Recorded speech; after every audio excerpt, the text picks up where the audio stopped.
Bokaro steel plant विस्तार के लिए 2 लाख हस्ताक्षर और 10,000 पोस्ट कार्ड भेजे जाएंगे प्रधानमंत्री को।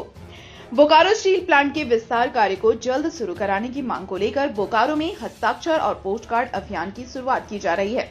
इस अभियान के तहत 2 लाख लोगों के हस्ताक्षर और 10,000 पोस्ट कार्ड प्रधानमंत्री नरेंद्र मोदी को भेजे जाएंगे। इसमें प्लांट के विस्तार कार्य को दोबारा शुरू करने और बोकारो जनरल अस्पताल को सुपर स्पेशलिटी हॉस्पिटल बनाने की मांग की जाएगी। चैम्बर अध्यक्ष मनोज चौधरी ने बताया कि बोकारो स्टील प्लांट यहां की अर्थव्यवस्था की रीढ़ है। ऐसे में एक आंदोलन के कारण अगर विस्तार रोका गया है तो यह अनुचित है। भाजपा नेता कुमार अमित ने कहा कि बोकारो और झारखंड के विकास के लिए यह प्लांट बेहद जरूरी है। जानकारी के अनुसार इस्पात मंत्रालय ने 20,000 करोड़ रुपए निवेश की योजना बनाई थी, लेकिन आंदोलन के कारण फंड अन्यंत्र भेज दिया गया। ऊर्जा आशा का संचार हुआ, क्योंकि बोकारो का उत्पादन स्टील प्लांट का 10 मिलियन टन हो, ये हर एक बोकारो वासी का सपना है।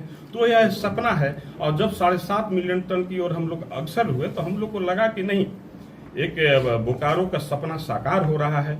और उसका जो है फाउंडेशन, उसका प्रारंभ करने का एक समय जो था पिछले अप्रैल मई में ही था, पर वो अभी तक प्रारंभ नहीं हो पाया है, जिसके कारण हम सभी बोकारो वासियों के मन में एक चिंता का विषय है, क्योंकि ये विस्तारीकरण बोकारो का भविष्य का सवाल है। साथ केवल बोकारो के विकास के लिए नहीं, झारखंड के विकास को भी इससे गति मिलने वाली है। और हमारा जो सपना रहता है कि झारखंड जो है एक अग्रणी राज्य के रूप में भारत में जाना जाए, तो वो सपना भी साकार करने में बोकारो स्टील प्लांट का विस्तारीकरण बहुत ही सहायक है। हम लोग एक निर्णय आज लिए हैं कि एक महा हस्ताक्षर अभियान हम चलाएंगे, और महाहस्ताक्षर अभियान के माध्यम से 2 लाख लोगों का हस्ताक्षर करवा करके और 10,000 लोगों को इस ऐसे पोस्ट कार्ड के माध्यम से प्रधानमंत्री जी को चिट्ठी लिख करके और रजिस्टर हम लोग सौंपेंगे। और हम लोग आग्रह करेंगे कि बोकारो वासी, आपने जो सौगात दिया था बोकारो स्टील प्लांट के विस्तारीकरण के रूप में, जो हमारा अधिकार भी है, हम लोग उसके स्वागत करने के लिए तैयार हैं। जो विलंब हो रही है वो अविलंब धरातल पे उतरे, बोकारो की समस्त जनता उससे लाभान्वित होगी। हम स्वागत करने के लिए तैयार हैं। बीजेज को सुपर स्पेशलिटी के रूप में डेवलप करिए।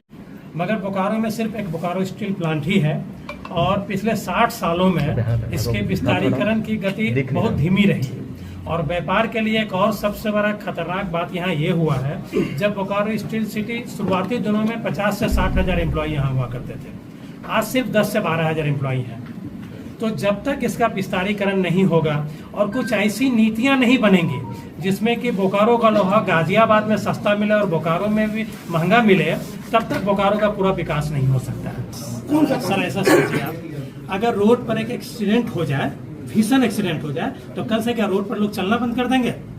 प्लांट है, औद्योगिक शहर है, इस तरह की छोटी मोटी घटनाएं होती रहेंगी शहर में, आगे नहीं होगी इसकी क्या गारंटी है? तो इसमें क्या जो रनिंग प्लांट है उसको भी बंद कर देंगे वो लोग? ये नहीं बात है, बात कुछ और होगी। वैश्वीकरण की बात है, इस्पात का मांग कम हो रहा है, ज्यादा हो रहा है, कहीं मतलब आज अमेरिका टैरिफ लगा रहा हो सकता है हमारा स्टील वहां ना जा पाए, बहुत से कारण हो सकते हैं। हम उस कारण को महत्वपूर्ण नहीं बता सकते।